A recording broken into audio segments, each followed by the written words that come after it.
하자, 선행을 하자 이러는 것도 한마디 말하면 예배가 어떤 선행을 베푸는 구제를 하는 예배가 됐으면 안 되거든요. 예배는 오늘 본문에 나와 있는 사마리아 여인이 예배를 몰랐어요. 유대인 중에 유대인이랄 수도 있는 사마리아 사람, 그가 제대로 잘못된 예배를 드렸기 때문에 하나님을 만날 수 없었으므로, 언약을 그가 깨닫지 못하였으므로 그의 심령 상태가 황폐할 황폐했기 때문에 은혜가 보이지 않고 우리 주의 손이 함께하지 않기 때문에 여인이 그만 인생 자체를 실패, 타락, 방종으로 흘러가게 됐던 것을 볼 수 있습니다. 그러므로 예배 실패는 타락입니다. 그렇기 때문에 예배를 실패하는 것은 타락을 자초하는 것밖에 안 되는 거예요. 모든 사람이 예배를 안 돼서 타락하는 것이지 다른 것은 없습니다. 마귀는 우리에게 뭘 요구하고 있냐면 예배를 성공하지 마라. 예배에 실패해라. 예배 무슨 소용이 있다냐? 그런 예배가 중요하지 않다고 말해주고 있는데 우리는 예배가 중요하다. 예배가 얼마나 중요한 것인지. 솔로몬이가 전도서를 보게 되면은 35번이나 헛되도다. 아래 사는 것이 모두가 헛되도다. 은근 보아도 헛되도다. 세상의 모든 것이 한마디 말하면 헛되도다. 그러니까 예배의 실패의 병은 헛된 허황된 병입니다. 이것을 우리가 진단을 받아야 예배가 얼마나 무서운 정말 축복이고 때로는 병이 될 수 있는, 타락이 될 수 있는 그야말로 난치병인 것을 볼 수 있어요. 우리가 오늘 진단을 받고 예배를 통해서 내가 어떤 치료를 받아야 될 것인가, 치유를 받아야 되지 않겠어? 예배를 드리면 드리고 말면 말고 그거 아니에요. 예배는 우리 신앙의 가장 중요한 기본 중의 기본이고 기초 중의 기초인 것을 우리가 볼 수 있거든요. 그래서 예배에 실패하는 사람은 모든 다 실패합니다. 모든 희망한 적이 없습니다. 솔로몬 보세요. 겉으로 아버지 중심으로 예배를 잘 들으다가 예배 언약 놓치고 되니까 헛된 일만 얼마나 많이 했던지 그 헛된 세월을 살았던 것을 슬픔으로 자기 인생을 장식하게 됐던 것을 볼 수 있습니다. 근데 그는 중요한 것이 하나가 있는데 전도서 3장 10절 말씀 보니까 그래도 우리 하나님께서 우리를 아름답게 하셨다. 우리를 보실 때 아름답게 보셨다 이렇게 성경은 기록되어 있더라고요. 하나님 마음은 그런 마음입니다. 너는 내게 아름답다. 너는 내게 존귀하다. 너는 내게 사랑스럽다. 너는 내게 보배롭다. 이처럼 예배를 드린 사람은 하나님은 더 가까이 찾아오셔서 우리를 지켜 세워주시면서 하신 말씀이 눈을 마주쳐 주시면서 너는 내게 보배로 존귀한 사람이라고 여기지 인쳐주고 계신 것을 볼 수가 있습니다. 그렇기 때문에 예배를 하나님 원하시는 예배를 드리는 사람은 달라요.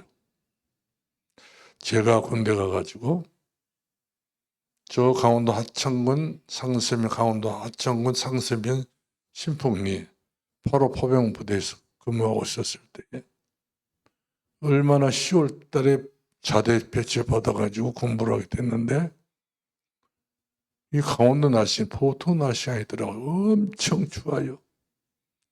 귀가 없는 것처럼 느껴지고 코가 없는 것이 느껴지고요. 후려치는 그 쌀쌀맞던 그 추운 바람이 사람 감각을 완전히 둔화시켰던 것을 볼 수 있었습니다. 그 새벽에 저 멀리서부터 어떤 교회에 차인비를 들려왔어요. 4주를 가까이 하게 하면 차인비를 덩그랑 치면서 찬양 소리가 들려오는데 그 찬양 소리를 들으면서 저는 울었어요. 울었습니다. 왜 울었느냐면 집에 있을 때 시간 다 있잖아요. 예배 드릴 수 있는 다 시간 다 있잖아요. 무엇이 바쁜디, 무엇이 중한디, 중한 것을 다 놓치고 안 중한 것을 붙잡고 예배 실패를 저도 많이 했어요. 근데 누가 너는 실패했다 말았다 말하지 않고 내 양심에서 하나님께서 고발하시더라고요. 너 과거 예배 실패자가 아니냐. 너 여기서 그러기 때문에 아주 축살나게 고생하고 있다는 거거든. 네가 예배만 성공했으면 여기 안 올 수도 있는데 네가 과거에 그 집에서 그 좋은 그 환경에서 예배 실패했기 때문에 너 고생하고 있다. 제가 인정하면서 제가 얘기 기다렸습니다. 그리고 그 정서를 들으면서 얼마나 하나님께 미안하고 죄송하고 예배당은 달려가고 싶었지만 저는 소설 지켜야 될 보초이기 때문에 갈 수는 없어요. 그럴 정도로 엄청난 그런 제 마음속에 용기를 주시는데 군인 생활은 제도적인 생활 때문에 그 제도에 따라야 되게 되므로 못 가요. 갈 수가 없어요. 마음으로 기도했어요. 마음으로 혼자서 예배드렸어요. 마음으로. 언젠가는 우리 인생은 그럴 날이 있을 겁니다. 예배에 실패한 것 때문에 언젠가는 내가 누가 실패했다 말았다 말하지 않아도 이거 탁 떠올라요. 조금만 하겠다 하면 하는 것인데 조금 예배 드리겠다 하면 할 수 있는 것인데 거기서 자빠지고 거기서 우리가 뒤로 넘어져 버리기 때문에 많은 예배를 손꼽아서 헤아려 보시 바랍니다. 나는 일생 동안 지금까지 몇 번을 예배를 실패했는가. 하나님은 예배 드리는 사람을 찾으신다고 그랬어요. 근데 예배를 드리지 않기 때문에 마귀가 던져준 것 때문에 거기에 미련을 가져가지고 예배 실패한 것이 양심이 얼마나 가책이 있게 되는지 거기서 제 스스로가 참 하나님 앞에 면목이 없어서 제게 되더라고요. 우리 하나님 우리들이 구할 길을 주셨고 찾을 길을 주셨고 응답 길을 주셨고 우리가 하나님 만나는 길도 다 주셨는데 우리가 그런 중요한 것을 다 놓쳤고 그러면서 안 되는 것만 찾고 안 되는 건데 미련을 두고 살기 때문에 결국 언젠가는 이런 안 되는 결과가 오더라는 사실이죠. 그래서는 안 되는데 양심이 그렇게 이야기해 주고 있어요. 너 예배 실패자가 아니냐. 너 좋은 시기를 다 그렇게 해서 너 하찮은 인으로 인해서 놓쳤지 않느냐. 이런 것들이 가슴이 후비에 드니 얼마나 좀 죄송스럽고 황송한지요. 마음으로부터 하나 앞에 나는 죄인입니다. 사람 죽여서 죄인이라고 말하는 것이 아니고 남의 그 도둑질해서 죄인이라고 말하는 것이 아니라 하나 앞에서 한 걸음 딱 하면 되는데 뒤로만 가려니까 이게 죄거든요. 죄라고 하는 것은 하나가 나와야 빗나간 것이 죄입니다. 나는 제대로 쫙 가야 되는데 빗나간단 말이에요. 엉뚱엉뚱한 곳으로 가는 것이 바로 그 죄입니다. 우리 하는 것이 그렇게 가지 말라고 하기 위해서 길을 대어주셨잖아요. 그렇게 되면 거짓으로 섰기 때문에 지를 주셨잖아요. 거기서 성공할 수 있는 밖에 없는 힘을 주셨기 때문에 생명을 줬잖아요. 다 주셨는데 우리가 그만 잘못 나를 관리해가지고 내 처신이 잘못돼가지고 여러모로 내가 상황 판단을 못해가지고 그렇게 되어지더라. 그런 말씀입니다. 저는 그것도 다 지나갈 줄 알았더니 하나님이 나에게 직고를 하시더라고요. 너. 그런 말씀을 들을 때 얼마나 참 부끄러운지 알 수 없죠. 그럴 때 오늘 말씀처럼 하나님이 원하시는 예배를 드리는 사람. 내가 누구냐? 나는 하나님이 원하시는 예배를 드리는 사람. 다른 사람이 아니라 하나님이 원하는 예배를 드리는 사람. 이것이 내 일생의 가장 중요한 목표로 삼으시고 이런 사람 되기 위해서 우리가 많은 도전하고 많은 시행착오 있다 할지라도 우리가 최선을 다해서 예배에 성공할 수 있는 저와 여러분 될 수 있길 바랍니다. 그래서 하나님께 예배를 드리는 생활은 그리스도인의 정상적인 생활입니다. 그리스도인이 아니란다면 지 멋대로 사는 것이죠. 자기 기분도 사는 것도 아닌가요? 그러나 예수 그리스도에 잡혀있는 사람, 예수 그리스도와 함께 할 수밖에 없는 그런 한 공동체가 된 믿음의 사람은 예배를 이유야 있겠지만 실패할 수 없어요. 이유를 뛰어넘습니다. 예배는 하나님께서 우리를 만들어 주셨기 때문에 우리 피조물인데 피조물이 당연히 해야 될 것이 있다는 우리가 인간으로서 앞에 감사하는 예배를 드리는 것이 원칙 중에 제4위급 원칙의 사실이죠. 개나 원숭이나 이런 짐승들은 예배가 없습니다. 짐승이기 때문에 우리 만물의 영장, 영혼이 존재이기 때문에 영혼을 흡족하게 만드시고 영혼을 만족케 하신 하나님께서 우리에게 먼저 영혼이 잘되게 하시기 위해서 범사 잘되기 위해서 우리에게 영적 예배를 드리기를 원하고 계신 것을 볼 수가 있습니다. 그래서 예배의 대상은 누구여야 되냐 그런 내용이 나와야 되겠죠. 내가 예배를 드릴 때 나 예배 대상은 누구냐는 사실이죠. 우리가 출애굽기 3장을 보게 되면 이스라엘 백성들이 예배 대상을 놓쳤어요. 또 더 나아가서 17장에도 놓쳤어요. 계속 놓치더라고요. 그러면서 만몬신앙으로 흘러가 버린단 말이에요. 만몬신앙의 말은 자기네들이 가지고 있던 모든 은금을 모아가지고 불을 피워서 송아지를 만들어가지고 예배를 드린다고 예배 드리는데 황금 송아지를 보고 예배 드렸단 말씀이죠. 하나님이 진도를 했습니다. 모세야 빨리 내려가거라. 시내산에서 십계명을 돌판을 가지고 가야 될 모세에게 다급하게 모세를 일깨워서 시내산 내려서 시나이 반도에 있는 이스라엘 백성들이 운거하고 있는 진지를 보내더라고요. 왜 보냈겠어요? 너희 백성들이 지금 서서히 우상 숭배로 물들어가고 있다. 나를 섬긴다고 하는 어떤 형상을 보니까 황금 우상이란 말이에요. 힘 있는 짐승. 그걸 만다고 섬긴다는 겁니다. 그러면서 네가 내려가거든 반드시 너희 백성들이 내가 큰 저주를 내린다. 다 쓸어버리겠다고 얘기합니다. 이때 모세가 너무나도 황급하게 고백하지 않았습니까? 주여, 임하옵소서. 그 예굽 땅에서 400년 동안 고생했던 그 이스라엘 백성들을 이렇게 견제해 내오셨으면 말 안 듣더라도 좀 봐줘야 되지 않겠습니까? 아니요. 예배의 근본을 놓쳤기 때문에 하나님께서는 봐주지 않더라고 보니까.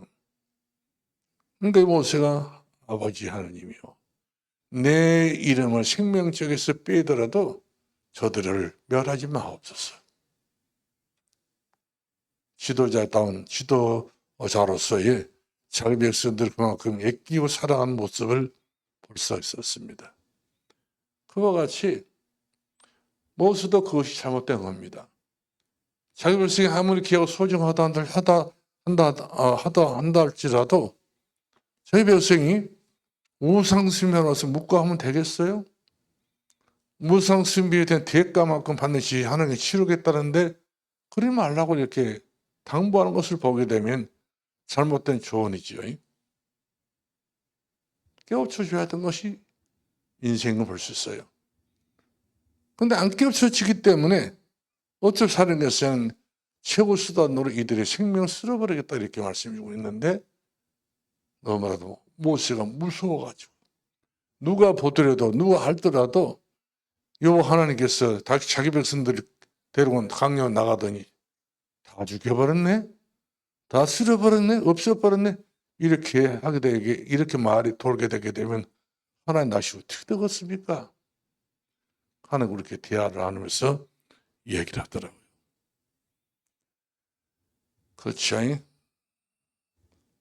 다윗, 이 모세도 참 하나님 편에도 들기도 그렇고 자기 백성 편 들기도 그렇고 양당간에 뭔가를 결정을 내려야 될 것인데 이래가 결국에는 모세가 십계명 돌판을 가지고 내려와가지고 땅바닥에 집어 던져버리지 않습니까? 우상에 때려버리잖아요.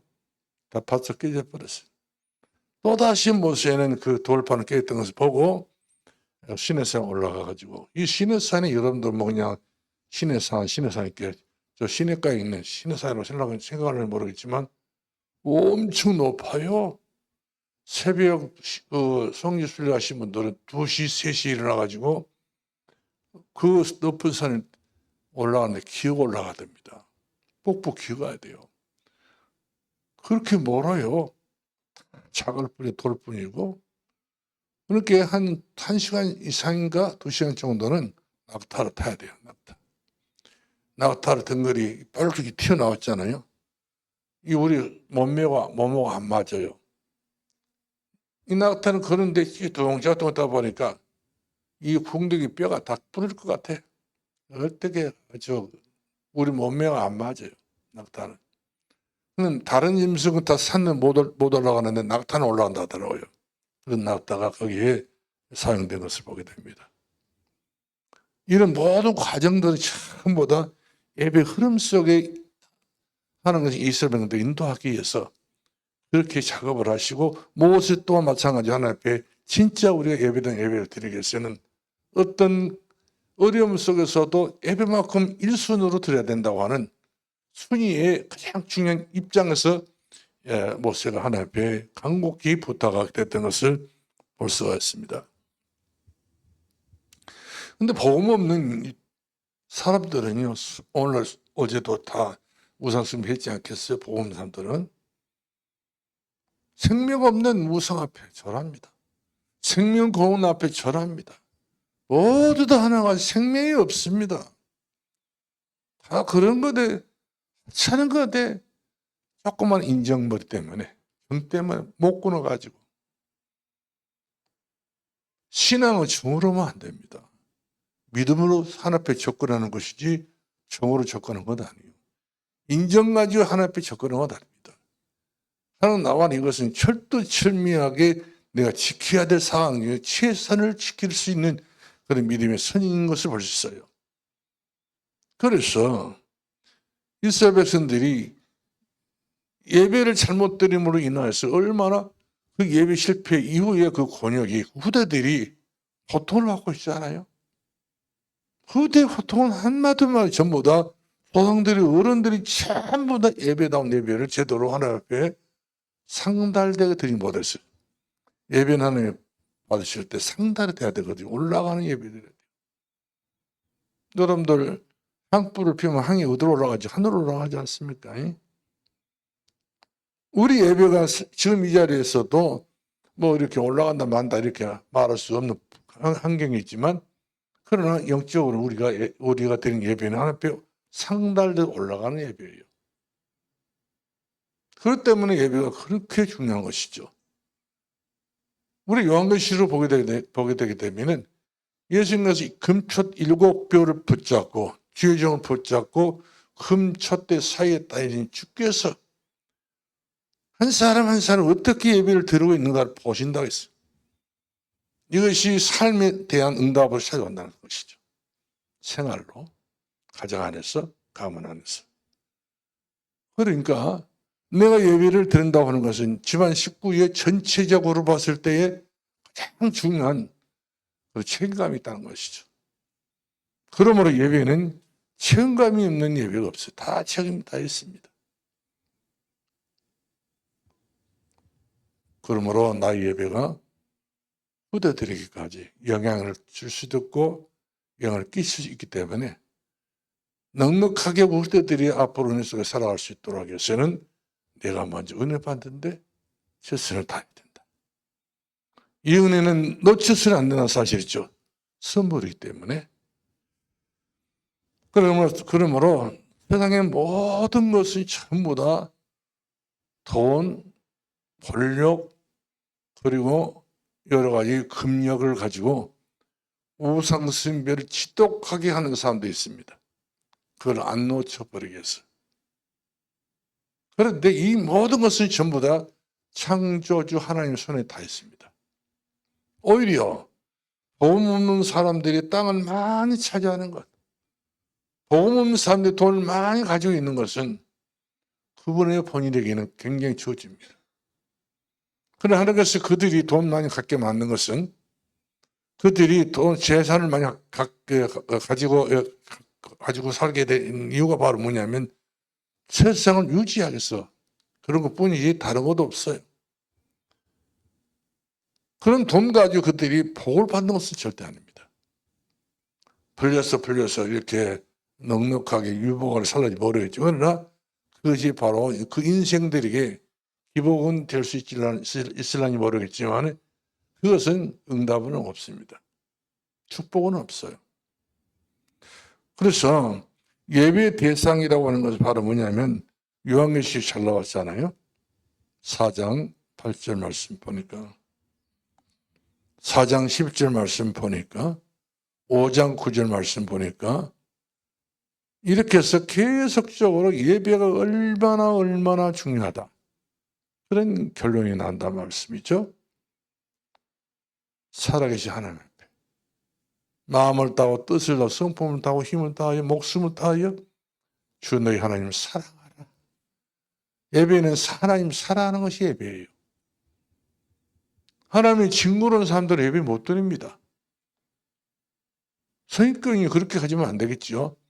하나님을 사랑의 하나님 때문에 내가 사랑의 하나님 만나기 위해서 내가 예배를 드린다.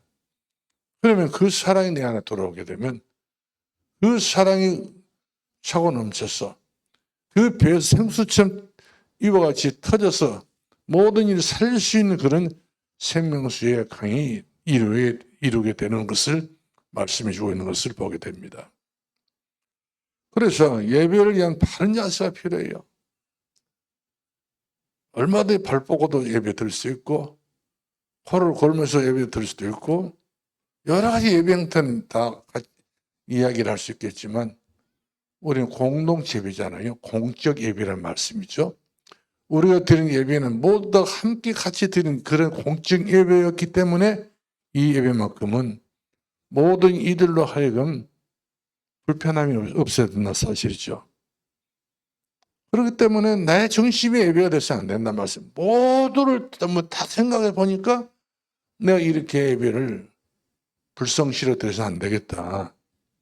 예배 가치관을 가지고 가치관을 우리가 성립시키고 인정하기 위해서는 내가 예배의 가장 중요한 선두주자 되어야 되겠다. 이런 마음을 우리가 가져야 될 줄로 믿으시 바랍니다. 그렇기 때문에 요한복음 우리가 본문 말씀 보았는데요. 4장 20절로 24절 봤습니다만은 하나님께서 어떤 사람 찾는다고 그랬어요. 예배하는 자를 찾으시나니 예배하는 자가 신령한 심정으로 영어로 기도 예배를 드릴지니라. 그러니까 상 차려놓고 뭐 음식 차려놓고 그런 것이 예배가 아니라는 것이죠. 한순간이었지만 마르다와 마리아가 예수님이 자기 집에 찾아왔었을 때에 마르다는 야심 부엌해가지고 맛있는 음식을 준비를 했어요. 떠닥떠닥 소리를 내면서 말씀이죠. 너무 반가운 손님 예수님 오셨기 때문에 식사 대접. 이것이 예배가 돼서는 안 되지 않습니까? 그것으로 예배를 대신할 수 없는 것 아닌가요? 마르다가 가만히 보니까 예수님 턱 밑에서 가만히 예수님 하신 모든 말씀을 집중으로 듣고 있었던 마리아를 보고 마르다는 화가 나는 거죠. 예수님, 왜 마리아를 저렇게 무릎 밑에 앉아서 이렇게 예수님 하신 말씀을 듣게 하신가요? 부엌에는 지금 난리가 났어요. 예수님 대접하기 위해서 지금 동문서주라고 있고 없는 것이 많아가지고 뭐 옛날 농촌에서 보게 되면 창들이 다 몰다 보니까 손님들 오잖아요. 여름에 한여름이요. 그 여름 손님보다 우리가 뭐라고 말을 하는 거예요? 호랑이 손님입니다. 호랑이. 호랑이보다 더 무섭다고 하잖아요. 옛날 어른들은. 그런데 여름 손님들이 찾아오게 되면 어디로 가지요? 창이 뭐니까 전부 밭으로 갑니다. 그래서 뭐 꽃이 무릎 따가지고 꽃이 무릎 따고 뭐 별거 다 하잖아요. 아주 그 밭에서 들어가서 전부 음식 거기 다 준비 다 해와야 돼요. 예수님 갑작스럽기 때문에 대충 대입할 수 없기 때문에 말하다는 그런 식으로 해서 예수님을 죽기니 잘 잡수시게 만들려고 음식 준비했던 걸 수 있습니다. 그러니까 지금 시간이 축복하다는 말씀이죠. 예수님은 굉장히 또 시장인 줄 알고 막 말하다 더 이제 뭐 열을 낸다는 말씀이죠. 그러니까 다 참다 못해가지고 말하다 예수님께 고발하잖아요. 내 동생 마리아가 지금 같이 서둘러서 예수님은 지금 식사 준비를 해야 되는데 뭔 일인지 모르겠다고 그러면서 막 저것은 항상 저런다고. 같은 자매끼리 핍박을 받는 것 아닌가? 의리야 핍박을 마리아가 받는 거거든요. 이때 예수님께서 마르다에게 말씀하고 있잖아요. 뭐라고 말씀합니까? 마르다야, 너 왜 그래 이렇게 말하냐고. 어떻게 읽겠어요, 예수님 그 성질에? 마르다야, 내 입이 도부려라. 마르다가 하는 일은 주님이 생각도 않는 일들이에요. 할 필요도 없는 일들이에요. 마리아가 최고로 잘한 일이에요. 예배라고 하는 것은 이와 같이 상황을 가지고 주님 앞에 간 것도 아니거든요. 어떤 형편을 가지고 주님 앞에 간 것도 아니에요.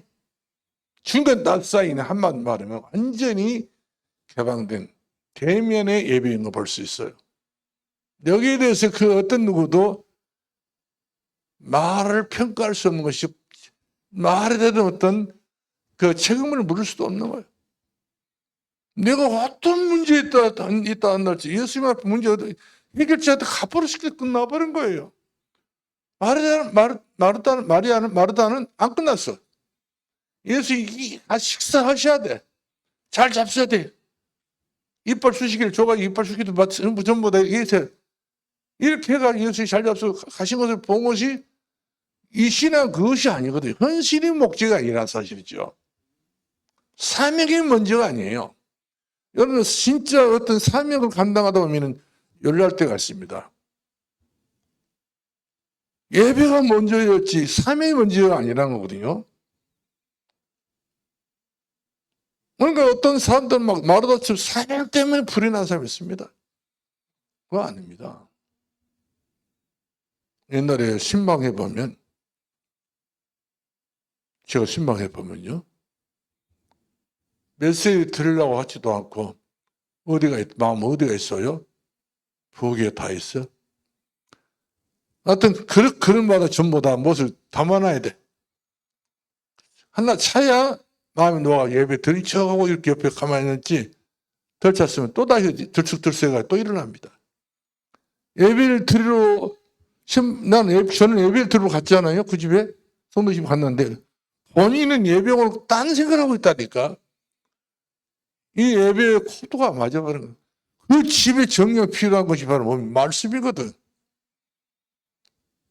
그렇기 때문에 담임 목사가 신방 옷들에도 먹는 것을 찾으러 온 것이 아니고 말씀을 이와 같이 대언하게서 갔기 때문에 말씀을 받아야 됩니다. 그렇지만 마음 준비하고. 그래서 헌신이 목적이 아니라니까요. 예배의 가장 근본은 말씀 중심으로 내가 예배를 성공해야 된다는 사실이죠. 여러분 보세요. 전도서 한번 볼까요? 5장 1절로 2절. 예배는 어떻게 되는 것이 이 솔로몬이 회개한 내용입니다. 전도서 5장 1절 2절 봅시다.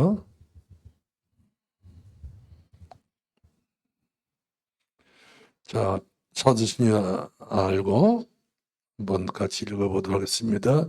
전도서 5장 1절 2절 시작. 너는 하나님 집에 들어갈 때에 내 발을 삼갈지어다. 가까이 말씀 듣는 것 우매한 자의 제물 드린 것보다 나으니 그들은 악한 때 깨닫지 못함이니라. 그렇죠? 하나님 앞에 예배 드리러 간 사람들은 자기 발이 엉떠당도 없는 곳으로 가지 않도록 해야 돼요. 자기 발을 절제해야 되고, 말씀을 듣는 것이 우매한 자가 제물을 들고 손을 잡는 것보다 더 낫다고 성경에 이렇게 기록된 것을 볼 수 있습니다.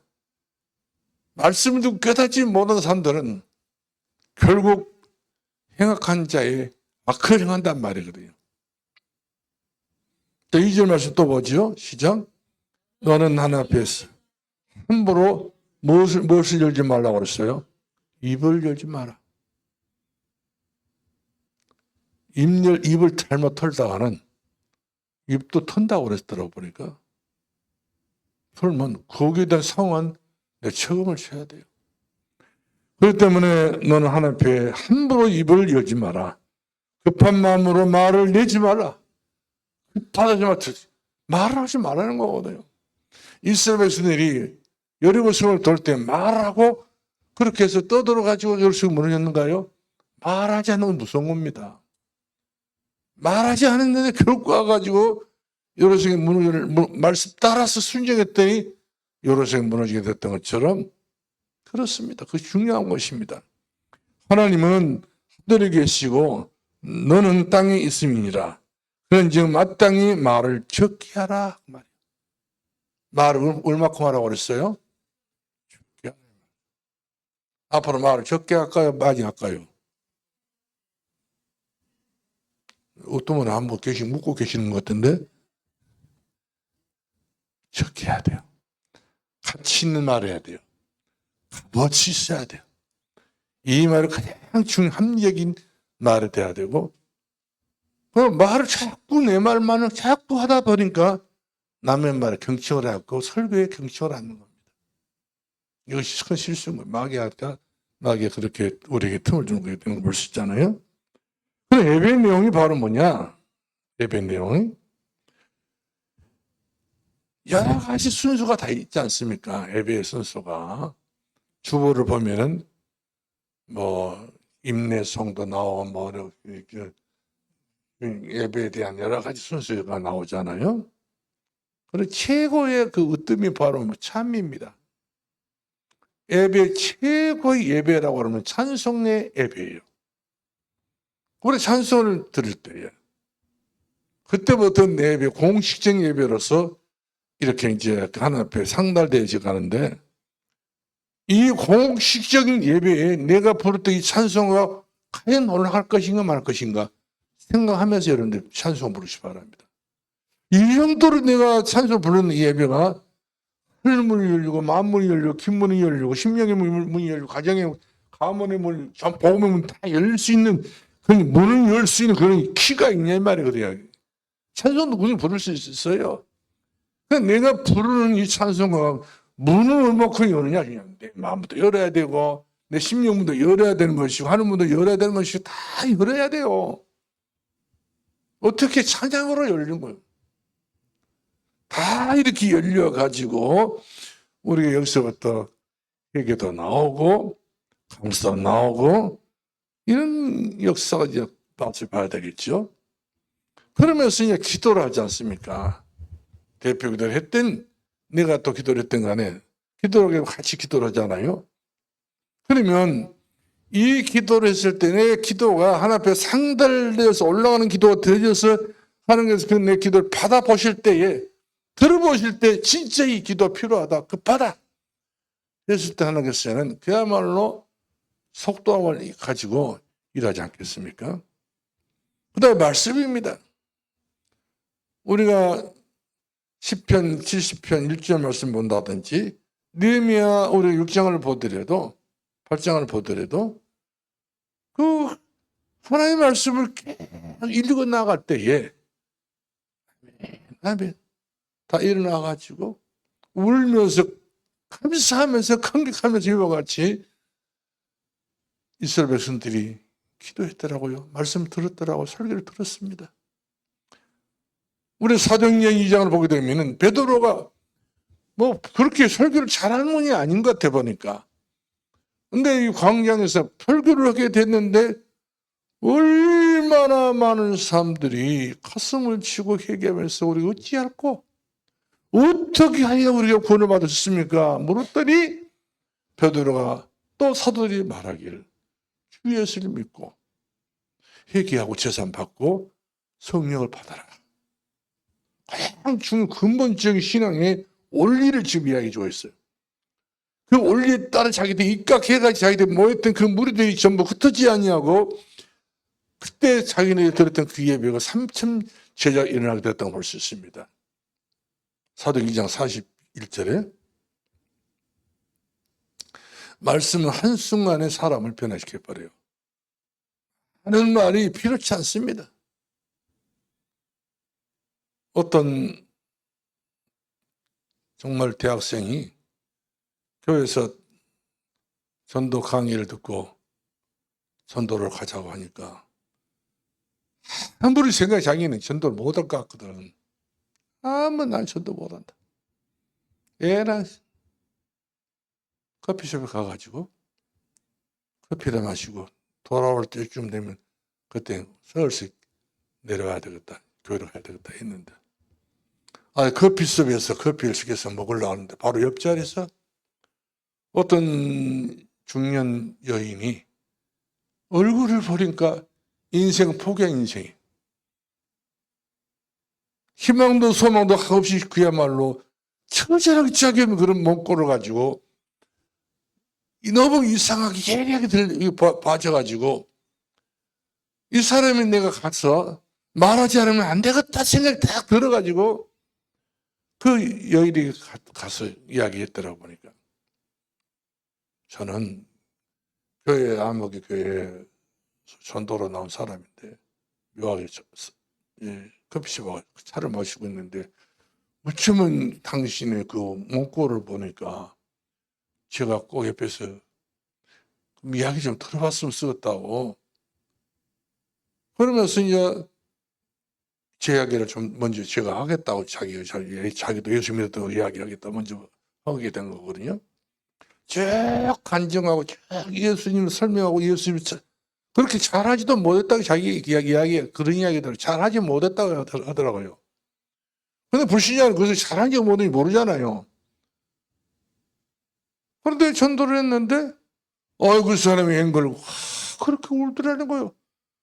그렇게 아주 목소리를 내가 좋아가지고 말을 잘해가지고 전도를 잘하는 어떤 특기가 있는 사람도 아니고 대단한 사람도 아닌데도 불구하고도 이 사람이 자기 말에 막 눈물을 흘리고 막 코를 흘리고 말씀이죠.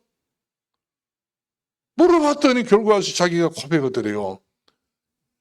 가방에 끄집어낸 것이 수면제 49대 약국에 다니면서 수면제 모아가지고 오늘 이걸 먹고 죽기 위해서 너무 피곤해서 잠깐 또 커피집 안 나라고 이걸 먹고 이걸 한 잔 마시고 죽는다는 거죠.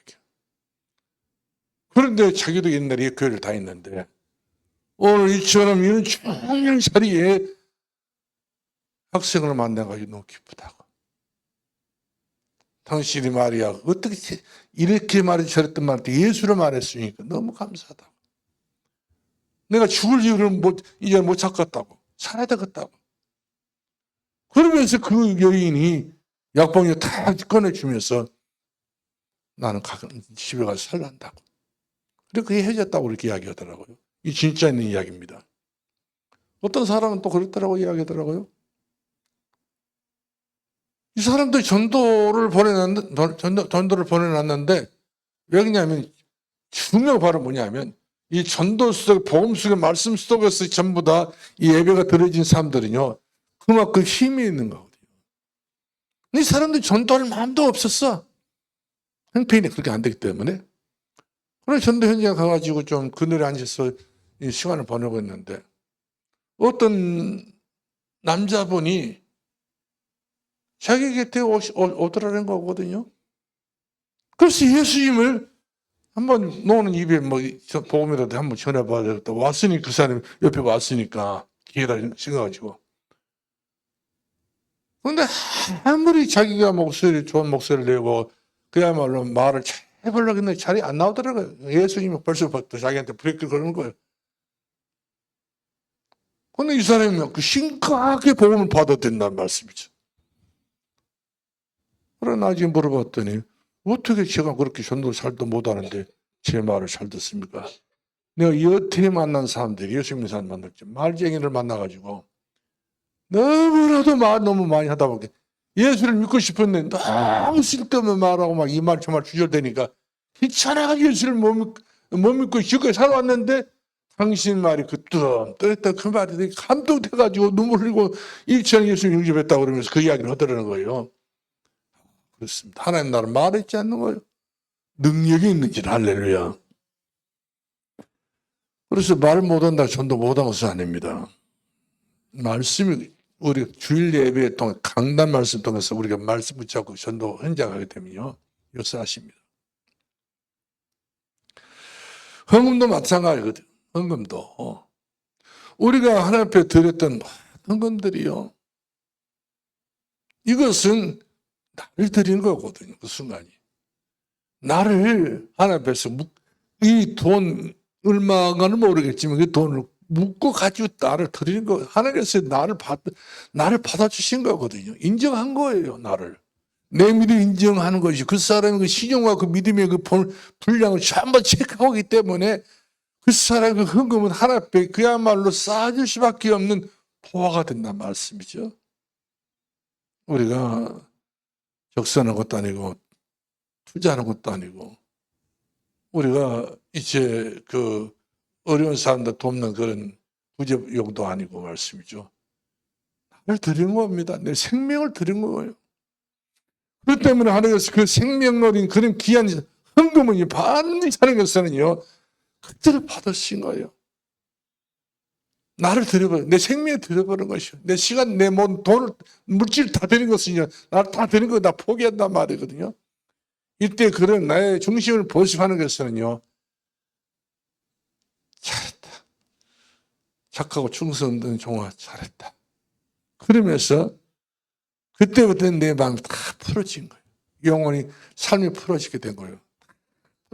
안 풀릴 게 없어. 전부 다 꼬이고 꼬였다. 땅에서 네가 무엇이 밀면 땅에 하늘에 매게 될 것이요. 땅에서 무엇이 풀면 하늘에 풀리게 될 것이다. 이 하찮은 물질 때문에 우리가 막 매이고 막 하나님 앞에 매이는 인생을 살게 되게 되면 항상 가난 못 면합니다. 이 가난이라는 것은 자꾸만 우리 자신들이 자신 있게 신앙생활 못하도 만드는 것이 바로 사단의 역사거든요. 그렇기 때문에 우리는 그야말로 한 시대에 돈 좀 쓰고 살다가 천국 갔으면 좋겠다 생각이 안 드나요? 전도 제대로 써보다가 한번 천국 가야 된다는 사실이에요. 그래서 우리가 약하게 마음 먹지 마시고 이제는 하나님 앞에서 순교자적인 믿음 가졌기 때문에 순교를 안 당합니다. 그런 은혜를 주시게 되는 것을 볼 수가 있습니다. 마지막으로 결론 내리겠어요. 모든 예배를 잘 드리기 위해서는요. 우리 너무 잘 못한 것 하나 있어요. 시간을 꽉 지켜야 돼. 예배 시간은 정시 11시 우리에 저는 시간을 그야말로 뭐 칼같이 지킨다 이 말은 하기 싫어요. 칼은 쓴뜻하죠 기분이. 정시 예배. 우리 11시 예배는 11시 예배라가 시간을 딱 채야 되는데 1초라도 2초라도 늦어지게 되면 제 마음이 초조해지더라. 하나님 앞에 예배가 중요한 것인데 눈치 볼 것 없어요. 정시가 딱 되게 되면 딱 우리가 정중동 돼가지고 하나님 앞에 예배를 드려야 돼요. 그리고 예배 시간을 맞춰서 그 아슬아슬한 것을 뭐 계시잖아요. 근데 그분은 상투적인 것이야. 습관인 것 같아요. 근데 예배 시간에 30분 전에 20분 전에 오신 분들은요. 얼마나 강단성에 있을 때 제가 고마운지 모르겠어요. 저분은 일찍 오셔서 그 강단성을 계속적으로 한마디 말하면 뽐뿌질 한단 말이에요. 성령 역사 바람이 일으킨단 말이에요. 근데 예배 시간 늦어지신 분들은 저도 못사요 그냥 심란해. 학교 가는 아이가 학교를 일찍 가버려야 부모가 속이 편하지 않습니까? 예. 보낼 때도요. 뭔가 그럼 얼마나 신경이 납니까? 기왕이 공부할 때는 먼저 가서 공부를 해야지. 제일 늦게 와가지고 또 문이 또 열어요. 반드시 열고는 인사합니다. 목사님 나왔어. 안 해도 될 인사요. 미안해서 하겠지. 왜 그렇게 미안한 일인지 모르겠어요. 시간을 지켜야 돼요. 어떻게 해요? 마음을 다하고 성품을 다하고 힘을 다해서. 하나님 원하시는 것은 예배의 중심이니까 꼭 그렇게 드리길 바랍니다. 그리고 항상 시선은 저를 봐야 돼요. 우리 지금 몇 사람 예배 드리는데 저에게 시선을 안 줘요. 쓴다고 막 쓰고 있어요. 써봤자 뭘 쓰려고. 저거 눈이 마주쳐야 뭔가 써도 그것이 기별이 나지. 써봤자 집에 보냐 이 말이에요. 강단산을 포해야 돼요. 시선을 집중해야 돼요. 그러면 그 시선 속에서 전부 성령이 오고 교감이 생긴다니까요. 영적인 교감이 있어야 돼요. 완전 피우고 있는 것은 이것은 예배가 아니에요. 예배도 찬송할 때도 예수 성령 다 알아. 그들 보신 분 계셔요. 고마워요. 예수 사랑하심은 성경에서 이러신 분이 계시면 그분은 예배 100점 아니에요. 불량한 예배예요. 알아도 찬송을 보고 뜻을 보고 부르면 얼마나 은혜인지 몰라요. 예배를 그렇게 드려야 돼요. 안다고 해서 예배를 그야말로 그냥 흔든다. 여기다 보고 저한테 어떻게든 너무 다 보고 말씀이죠. 누구 오면 또 어찌 안 오면 또 죽어. 본인만 오면 돼. 그죠? 그렇게 해서 여러분의 예배를 그렇게 가볍게 하지 마세요. 무게감 있게 예배 되시 바랍니다. 내가 드린 예배는 이 자리가 최고의 예배 자리다. 그런 중심을 담아 보길 바랍니다. 그 다음에 사도신경. 이 사도신경 밑싸움 5번 나온다는 말씀이죠. 사도신경 믿습니다. 그거예요. 신앙 고백을 먼저 해야 됩니다. 또렷하게 하늘에 계신 우리 아버지 이름을 거룩히시고 받으시면 나라 임하옵시고 그런 사람도 있습니다. 목사님 중에도 그렇게 빨리 순놈하게 해놓고 어디 가려고? 그렇게 막 너무 빨리 하는 사람도 있어.